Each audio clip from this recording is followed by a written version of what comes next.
He walked into court with a smirk of confidence, the kind of expression that said, "This isn't going to be a big deal." In his mind, the worst-case scenario was probation. A few restrictions, maybe some community service, and life would go back to normal. But that illusion of control was about to shatter into pieces. Within moments, his quiet confidence would be replaced by shock, disbelief, and the heavy weight of an 8-year prison sentence. This case is more than just a courtroom drama. It's a reality check, a lesson in how unpredictable justice can be. As the defendant sat down at the table, his posture told the story of a man who believed he was untouchable. His attorney leaned over, whispering words of reassurance, perhaps promising that things would turn out fine. Behind him in the gallery, his family waited nervously, clinging to the hope that the judge would show mercy. But hope doesn't decide sentences. Judges do, and this particular judge had no patience for arrogance or disregard for the law. The prosecutor wasted no time. They laid out the facts with precision, painting a picture of a man who had not only broken the law, but also shown little accountability for his actions. Each word was carefully chosen to remind the court of the seriousness of the crimes. This wasn't a small mistake, the prosecutor argued. This wasn't something that could be brushed aside with probation. Real people had been affected, and the community demanded justice. As the arguments unfolded, the atmosphere in the courtroom shifted. The tension grew heavier with every statement. You could see the defendant's expression slowly change. Though he tried to hold on to that calm exterior, deep down he must have felt the ground shaking beneath him. But still, in his mind, probation seemed like the likely outcome. He believed the judge would see him as someone who just needed guidance, not punishment. Then it was the defense's turn. His lawyer stood, presenting him as someone who deserved a second chance. They spoke of his background, his struggles, and his potential to turn his life around.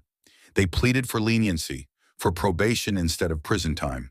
And for a brief moment, it seemed possible. After all, many cases do end with probation, especially when defendants are young or claim to be remorseful. But there was a problem. The judge wasn't buying it. When the defense finished, the courtroom fell silent. Everyone's eyes turned toward the judge. This was the moment of truth. With a stern look, the judge began to speak. He acknowledged the arguments from both sides, but reminded everyone of a crucial point. Actions have consequences. The law doesn't bend for arrogance. Probation isn't a right, it's a privilege. And in this case, the privilege would not be granted. Then came the words that no one expected, least of all the defendant. 8 years.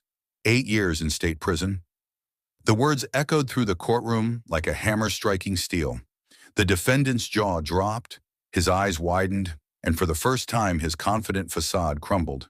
He looked around the room in disbelief, as though searching for someone to tell him it wasn't real. His family gasped quietly, some even beginning to cry. His lawyer lowered his head, knowing there was nothing left to argue. That's the power of the courtroom. It doesn't care about expectations, it cares about justice. And in that moment, justice meant 8 years behind bars. The aftermath was just as powerful as the sentence itself. The defendant was escorted out, his orange jumpsuit now a symbol of the life he had tried to escape but could not. Each step he took was a reminder that his choices had finally caught up to him. The family, devastated, sat frozen in shock, replaying the judge's words in their minds. For them, it wasn't just about the crime. It was about losing a son, a brother, or a friend to the prison system for nearly a decade. For the viewers of this case, the lesson is clear.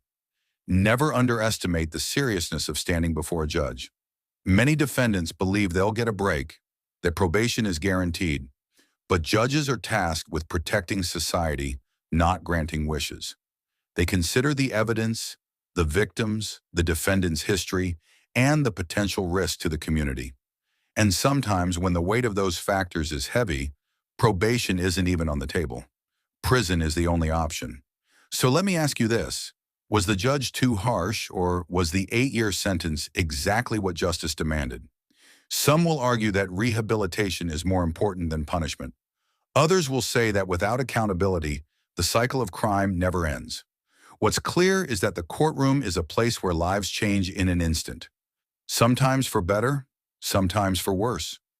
If this moment shocked you, remember, it's not an isolated case. Courtrooms across the country see moments like this every day. Defendants walk in with hope and leave in handcuffs. Judges deliver sentences that change the course of lives forever. And the truth is, no one can ever be sure how it will end until the gavel comes down. So what do you think? Should this defendant have been given another chance, or did the judge make the right call? Let us know in the comments below.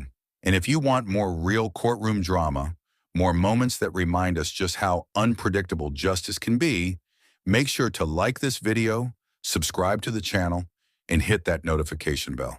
Because here on Courtroom Secrets, we bring you the stories that prove one thing. In the courtroom, you should always expect the unexpected.